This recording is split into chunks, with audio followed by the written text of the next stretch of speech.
So amazing panels, amazing to hear from all the different perspectives on the panels today. I wanted to share with you a bit of my patchwork storytelling process. Has everyone got a little patchwork piece? Can you hold one up if you've, has anyone not got one? We managed to make enough. Okay, brilliant. Move up a bit. Okay, brilliant. So you may have seen the patchwork storytelling quilt outside. The patchwork storytelling quilt came about because a student from Central St. Martin's, an art student, a textile student, had read my early books, and she was asked for a project to serve an artist. And she said, "I'd like to make you a patchwork storytelling quilt." She said, "What you need to give me is actual pieces of things that have inspired your story." So if you go and look at the quilt later on when you go out, you'll see that it's got little pockets in it. And inside the pockets are objects that probably won't mean anything to anyone else. But to me, for example, you know, these are my dad's shoes. And when you read my stories, you'll find in Grandad Bimal, in my stories, you'll find these shoes. They're worn in Tender Earth, which we have Ibby here, and from Ibby. Tender Earth, a story I wrote some years ago, which is about the rise of racism in this country, that was not seen very much by, if you like, people here, but was recognised by Ibby as an international honour book. Sometimes writers our work is to see things coming before they actually arrive. So I'm going to share with you my patchwork storytelling project. I'm going to ask you to do something called doodle listening. Has everybody got a pen? Okay, so what you've got in your hand is a patchwork piece. And I know you won't believe this now, but you probably won't believe this now, but actually I am still really nervous about speaking in public.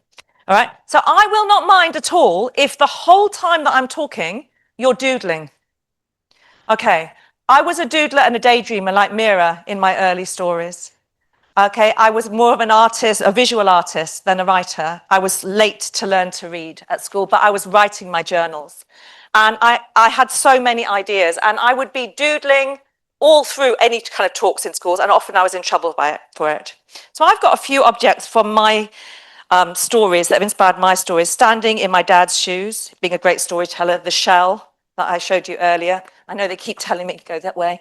The doll that I was given when I was a child, and my brother was given a tanker, what they call tanker toy, or it was like a tank, and he could like whiz his toy around the Lake District where we grew up. And I was given this doll by my auntie, which was precious to me. But at the same time, the doll couldn't move. She was inactive, and she actually freaked me out. And but I could never throw her away. So eventually I kept her, and my kids were like, "Why do you keep that spooky doll? You know, you've had to sew her arm back on." And but you know, I had her from my auntie who came from India, and that was a precious moment for me. So this doll then becomes the ayah that I then write about all those years later in lockdown. So I want everybody on the cover of their little patchwork piece to doodle an object, a possession. It doesn't have to be a small thing. It could be something like a piano. It could be something that's maybe something that's been gifted to you across the generations. Doodle on the cover of your patchwork piece. Yes, that's it. On the cover of your patchwork piece, almost like the cover of your book, an object. And you can chat amongst yourselves while you're doing it. I'm going to give you a couple of minutes. And while you're doing it, I want you to surround your doodle. Okay, there's my patchwork storytelling quilt. It's now getting so heavy to carry, I need to put it somewhere because it contains pieces of my story from going to India, to Calcutta to meet my grandmother, the bedspread that was on her bed. It contains that. But my books do too, and yours will too. It contains moments which were really positive in my life, but also moments which were really difficult. You won't know that, but when you read the stories, having this quilt for me is a way to go, this is part of a whole process. This is part of a whole way of being. So you're doodling your objects. I will continue just chatting away, and anything that I say, you might continue to kind of doodle on your patchwork piece. There's a little piece of a bookmark inside the patchwork piece that you might want to doodle some words or images. It's about, writing is about connecting. It's about transferring. So I might say something, and then it might trigger something for you that is kind of like your own idea. Oh, I might write about this. So words might be appearing on your patchwork piece. That was the first time at school in the Lake District where I was told that I must come in my cultural costume. And I remember the feelings of that day, and you'll find in my characters, in my stories, so I was in the Lake District in a farming family, and with my father from India, and so I was told I was like, but my mum's from, she's like a farmer from the Lake District, so I have to come, should I come as a farmer or should I come in my, all of these questions come into my books. There is our family, there's me in my 1970s flares. Look, the times they are returning, for good or ill. And there's a picture of myself and my brother and my dad in the Lake District in River Eden. And I remember my dad, and your children understand many, many things across generations. And I remember my dad always used to make us get dressed up to go out in the Lake District. And my friends who would go out in the Lake District would go out in walking boots and whatever. No, we would have to, my dad would shine his shoes and get dressed up. And I remember all of these things about questions I had about how he felt in that place, and therefore how we existed in that place. And so these ideas about inheritance, about belonging, about who belongs in this landscape, what we bring to the landscape, were already flowing through me as a child. So you may on your patchwork piece already have, words that maybe I've said, or something like flow, or something that really, really kind of resonates with you. And you might have an object. Look at that 1970s car. I might doodle that car on my patchwork piece, and there might be a story in that for me. My dad's here on the right-hand side with the pigeons just arriving. Maybe you're doodling on your patchwork piece a family photo that you have, which is iconic for you. Maybe that is going to go into your storytelling as a writer. Maybe not in an autobiographical way, but maybe it will find its way somehow into your storytelling. Good afternoon. My name is Dr. A.K. Brahmachari, and I am Sita's father. She did not say a boo to a goose when she was a child, but she was writing in her journals, and so I told her my stories from home and from childhood. I thought this is what this child needs to have the cultural confidence to understand where she belongs in the world. And now she is standing in this Tate, Britain, with its own history, complex history, and these are the stories that she is writing. And I think she always is introducing me because she would, quite frankly, I'm not an arrogant man, but she would never have become a writer if it was not for me. And that's true, because the sense of piecing together that my dad gave us as a family, of understanding the connections between our histories, the way that he told us the story of the rivers of blood, but allowed us to understand that in our family there were rivers of love. Carry on doodling. Don't look at me. Carry on doodling. Any ideas, any things that you have. Recently, I was very honored to be made a fellow of the Royal Society of Literature. But actually, the most amazing thing for me was this wonderful illustrator called Sophie Hexameter, who said, I will speak to you about your stories, and I'm going to pick one thing, one image that speaks to me, and I'm just going to record it, and it will go into the records, and you can have a copy. So what might be emerging on your patchwork storytelling piece? And if you've already covered the front of it, pull it apart. You can always fold it back into a patchwork piece and keep using all bits of the paper. Is a mixture between image and word, because it's always been about that for me. And even my recent YA novel, When Shadows Fall, which is written through the eyes of an 18-year-old boy, it has illustrations on every page. So this was a really important part of my storytelling journey. And you can see that I had a notebook, a little patchwork piece on my knee. And I have been making these patchwork pieces since I was a child.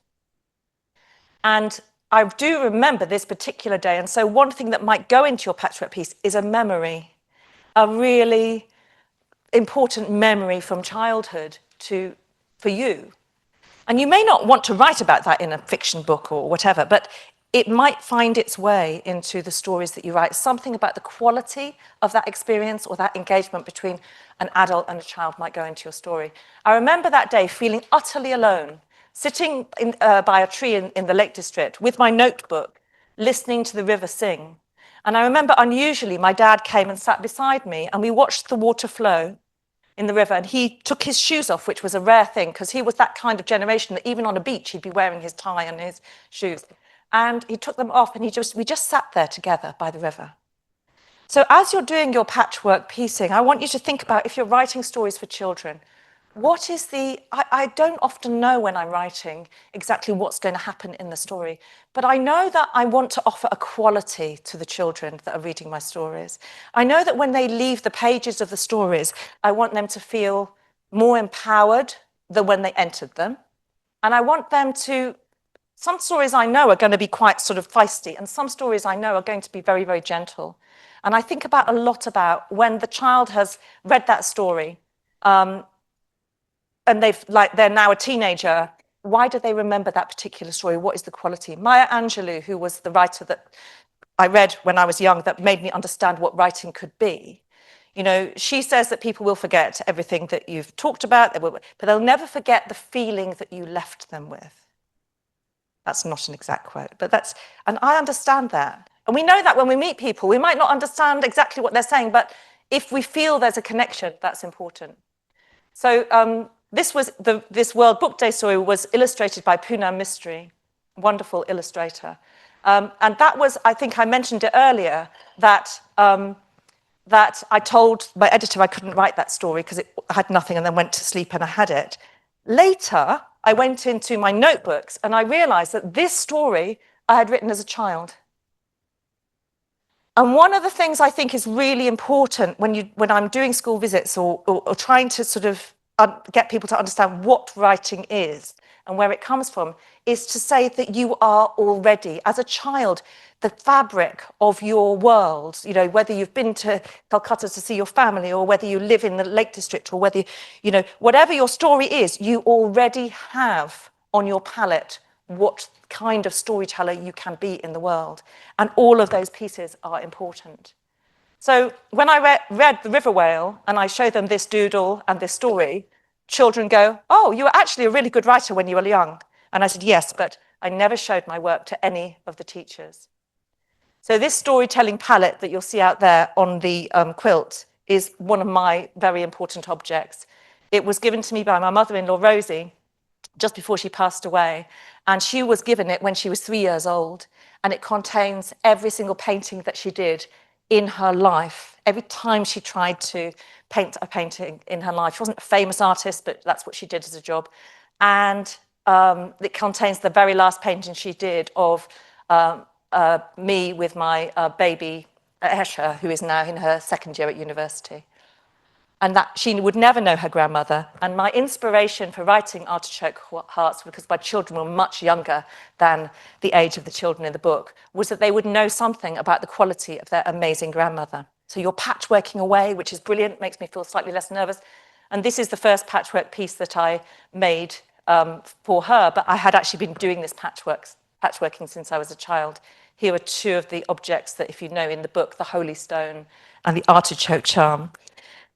The artichoke charm the grandmother gives to her grandchildren before as she knows she's about to pass in Artichoke Hearts. And she says, some people as they get older grow tough layers around their hearts. And if you've ever eaten an artichoke, so I've introduced the artichoke to many children in the UK, but you don't eat the outside bits, you peel the layers so you get to the heart, and that's the bit that you eat. And she said, please remember always to keep a loving and open and trusting heart, because we build those layers because we need to protect ourselves. But actually, if you close your heart off so much, it will stop you feeling anything. And so this charm I have taken around schools, and quite often I will take the necklace off and I'll pass the charm around, and you might have lots of different objects and inspirations that are coming for you. I'll pass it around, and often the kid that maybe is not kind of doesn't appear to be listening that much, with this doodle listening practice, especially with neurodiversity, that child is really concentrating and they're doodling and they're producing beautiful artwork. And I've got my eye out because I know they haven't looked at me once, but they've been working and working and working the whole time, creating something beautiful. And this child puts their hand up and they say, you don't want to, pass this around because, if it's precious to you, it might, someone might pinch it. And it's always that child that brings it back. What does that tell us about the need for stories in our communities, for the children who have the ability to be the storytellers of the future, but perhaps haven't had the encouragement? And so you've got a seed packet in that patchwork, which is a story that I wrote set in the future where if we don't look after the bees, what kind of world will it be? It's also a story about huge inequality and about poverty and about hunger set in the future. But the children in the story are all making these patchwork seed packets. And they can go out into their communities along the kind of train tracks or wherever they live, and they can see that there is a dandelion. So if there's a dandelion, there must be a bee. And so even though they're told that they're not allowed to guard and they're not allowed to have land, they go along these places and they still keep the hope alive that they are collecting these seeds and they're putting them into their packets. And then they can scatter them and scatter more seeds. So I've talked to you about the rivers of blood speech. You might have, your doodles might be kind of, a combination of words and pictures. As you write, for me, these family trees are in all of my stories. The family trees are a really good way to start to write stories, family and friends trees. It's just my habit as a writer. I write these patchwork pieces and then they grow into, I think I understand how Layla is connected to Parry and how Parry is connected to Krish. And that's how I kind of start to riff on my stories. So you're not just doodling and daydreaming here. You're actually building worlds in your storytelling. I just wanted to mention Rosina Visram. And I mentioned this to a couple of people here. It's really important to honour writers at all stages of their development. Writers of colour also have an evolution within an industry. And I first met at an FCGB conference that Anne was talking about earlier, Jamila Gavin, who was my absolute heroine when I started writing.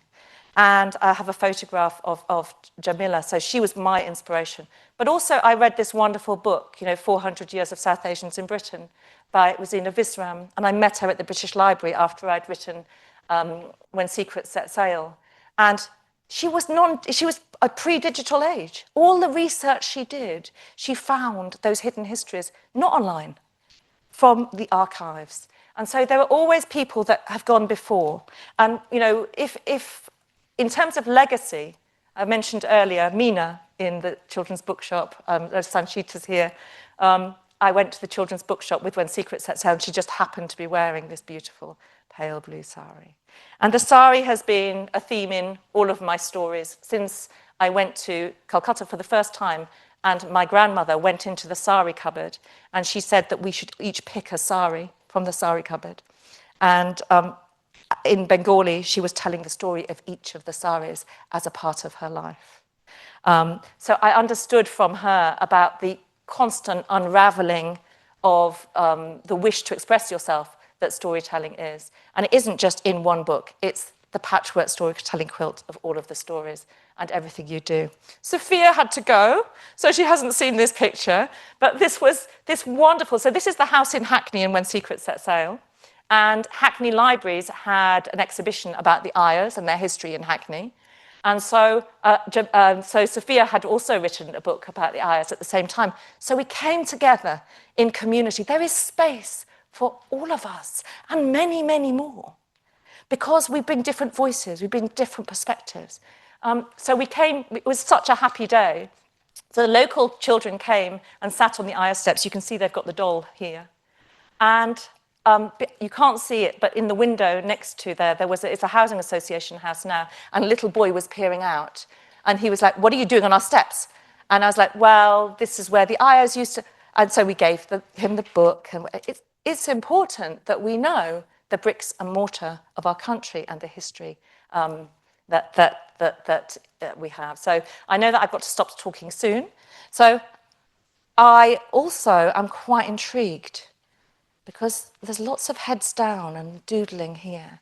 What I'd like you to do is to shuffle up if you're not sitting next to somebody, because these patchwork pieces work best when they're held up together, so we can see how together they might form part of a quilt that could change the whole vision of what publishing is in this country. So we're going to try and see what the quilt will look like. So if everyone can just hold up their patchwork piece now, hold them high, and hold them together next to each other.